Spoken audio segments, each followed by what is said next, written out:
Tidak ada negara lain seperti Indonesia, di mana Indonesia betul-betul merupakan surga kecil yang diturunkan ke bumi oleh Sang Pencipta kita. Kekayaan alam kita tidak ada tandingannya dari kekayaan alam negara kita. Ada uraniumnya, ada emasnya, ada tembaganya, ada nikelnya, dan lain sebagainya. Negara kita kaya sekali. Makanya seorang politisi mengatakan kalau negara kita yang kaya raya ini dikelola dengan sebaik mungkin, kita mendapatkan dari negara 10 juta per bulan setiap kakak. Tidak ada kemiskinan di Indonesia sekarang. Cuma sayang saudara, kemerdekaan bangsa kita telah diselewengkan oleh keserakahan pengelola negeri ini. Dalam kitab Roma pasal 7 mengatakan ketidakberdayaan manusia. Niat hati kita bagus untuk kebaikan bersama, tapi kita tidak mampu melakukannya karena ada kuasa yang mencengkram kita. Jadi kita ini sudah merdeka, hanya sebatas kulit saja, tapi dalam sanubari kita jiwa kita belum merdeka, sehingga mempengaruhi pikiran kita dan perilaku kita. Kita masih berorientasi kepada diri dan kita. Itu sebabnya hari ini saya ingin menyampaikan kepada kita, jika kita ingin mengalami kemerdekaan yang sesungguhnya, maka kita harus bersedia memberi hidup kita ini dituntun oleh Roh Kudus. Di mana ada Roh Allah, di situ ada kemerdekaan. Kita lihat lagi di dalam Roma pasal 8 ayat 1 dan 2. Demikianlah sekarang tidak ada penghukuman bagi mereka yang ada di dalam Kristus Yesus. Roh yang memberi hidup telah memerdekakan kamu dalam Kristus dari hukum dosa dan hukum maut. Nah, kegagalan manusia yang ingin berbuat baik kepada sesama dan kebaikan diri sendiri, itu karena manusia masih dikuasai oleh yang namanya hukum dosa. Kalau hukum dosa ini masih mencengkram kita,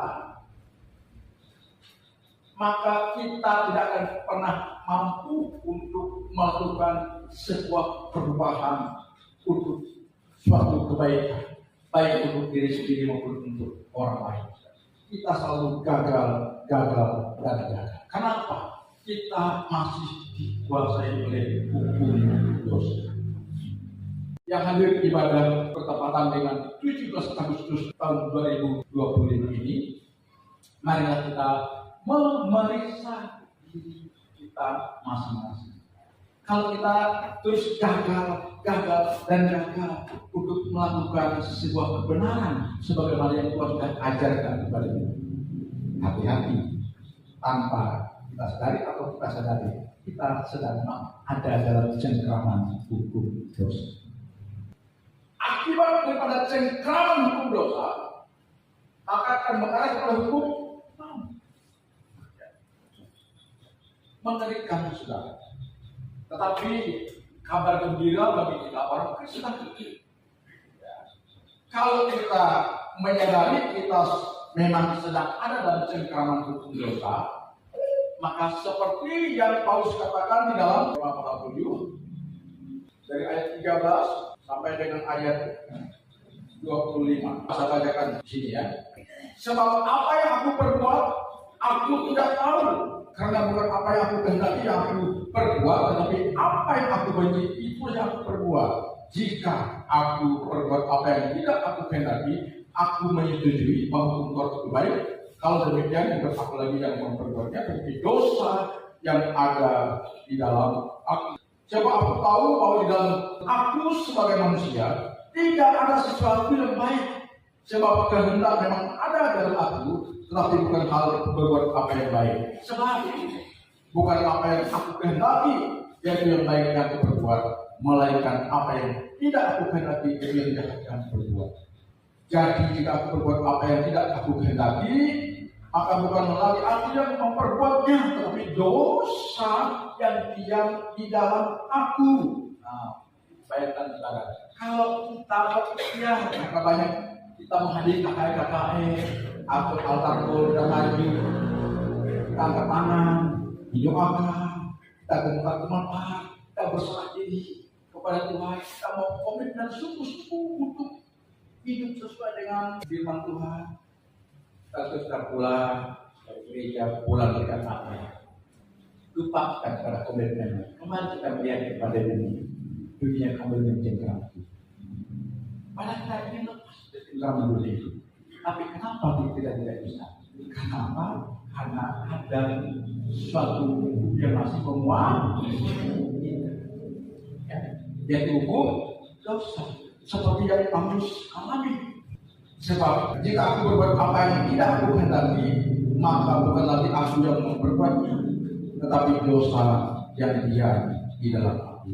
Demikianlah aku dapat hukum ini. Jika aku menghendaki berbuat apa yang baik, yang jahat itu ada padaku. Sebab di dalam hatiku, aku suka akan hukum Allah yang baik-baik, yang suci, yang mulia, yang kudus. Tetapi dalam anggota tubuhku, aku melihat hukum lain yang berjuang melawan hukum akal budi dan membuat aku menjadi awanan hukum dosa yang ada di dalam anggota tubuh. Ini bisa jadi terus, tapi endingnya saudara, Allah mengakui ayat 24. Aku manusia celaka. Siapa yang akan melepaskan aku dari tubuh maut ini? Ini kabar gembira saudara. Paulus menyadari berpuluh-puluh tahun dia dicengkram oleh kekuatan hukum dosa menguasainya. Dia seorang ahli agama, ahli Taurat, ahli dalam hukum-hukum Allah. Tapi justru tindakan Paulus itu banyak menganiaya pengikut Tuhan Kristus. Atas izin Paulus, Stefanus dirajam lagi sebenarnya. Paulus tahu itu perbuatan jahat, tapi toh dia lakukan. Kenapa? Karena yang bekerja dalam dirinya dan kakinya adalah hukum dosa. Tadi Paulus berkata, aku manusia celaka. Siapakah yang akan melepaskan aku dari tubuh maut ini? Dia jawab begini, syukur kepada Allah oleh Yesus Kristus Tuhan kita. Jadi hanya Kristus yang mampu melepaskan kita dari hukuman hukum dosa. Pertanyaannya, sudahkah kita sungguh-sungguh mau berserah kepada Kristus dalam perjalanan hidup kita? Ini yang kita jawab. Nah, bagaimana Pak? Kan Kristus sudah tidak ada lagi, dia sudah di surga. Kristus sendiri menolong kita, Roh Kudus. Maka tadi ada dikatakan Roh yang memerdekakan kamu. Jadi sekarang kita harus memberi hidup kita dipimpin, dituntun, diarahkan oleh Roh Tuhan, Roh Kudus, saudara. Supaya benar-benar kita mengalami kemerdekaan hati. Kalau kita sudah mengalami kemerdekaan karena ada karya Roh Kudus dalam hidup kita, maka kita mampu menolak yang jahat-jahat, tidak lagi melakukan lebih kita. Amin. Haleluya, haleluya. Jadi kemerdekaan yang sesungguhnya yang harus kita kejar, pertama kemerdekaan dari dosa. Jangan lagi ada dosa mencengkeram kita. Kita harus membebaskan diri.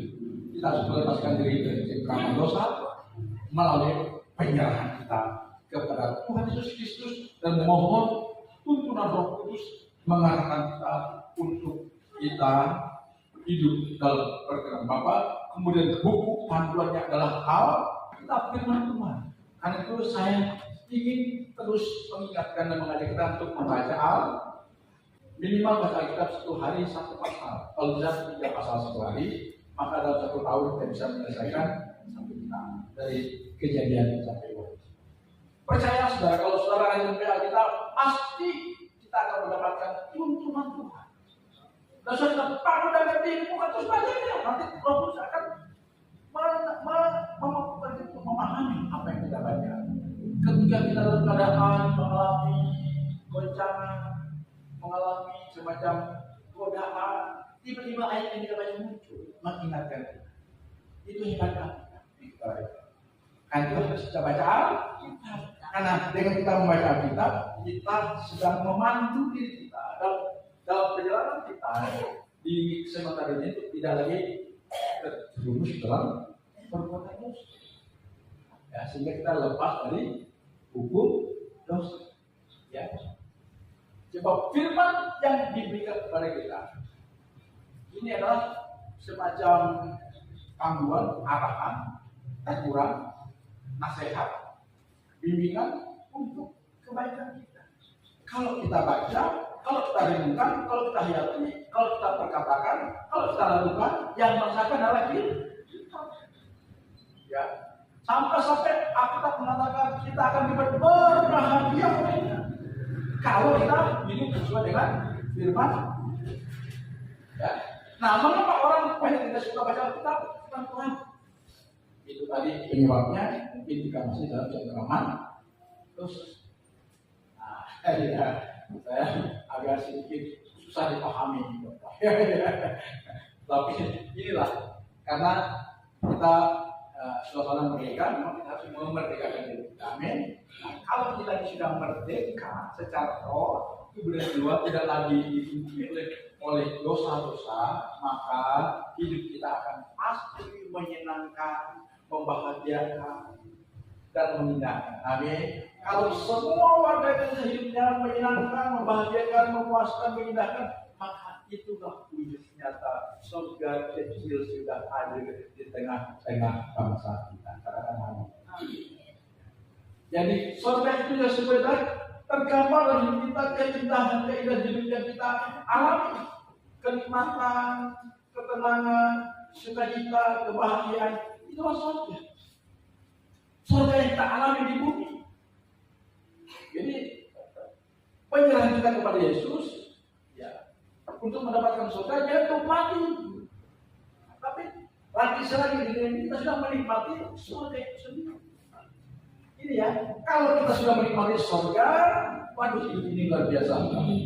Jadi Bapak Ibu Saudara yang saya kasih tahu, kalau kita sudah merdeka dari hukum dosa, tidak lagi berkutat kepada masalah dosa, maka hidup ini pasti akan menyenangkan. Amin. Hidup ini pasti akan mengindah. Hidup ini pasti akan, waduh, tak bisa dibayangkan. Jadi kita sedang menikmati suasana surga di dalam kehidupan nyata. Dan suasana surga dalam kehidupan nyata hanya bisa kita nikmati dan alami ketika kita sudah merdeka dari hukum dosa. Amin. Sebab kalau kita sudah merdeka dari hukum dosa, maka kita tidak akan terjadi lagi kepada hukum maut. Ya kan? Haleluya. Dan keimanan kita kepada Tuhan Yesus Kristus, kepatuhan kita, ketaatan kita, penyerahan diri kita untuk Yesus, dan kita bersedia hidup benar sesuai dengan keinginan Tuhan Yesus, maka kita sedang menikmati surga. Amin. Amin. Ya, kalau kita sudah menikmati surga, itulah kehidupan biasa itu. Tuhan Yesus memberkati. Haleluya, haleluya.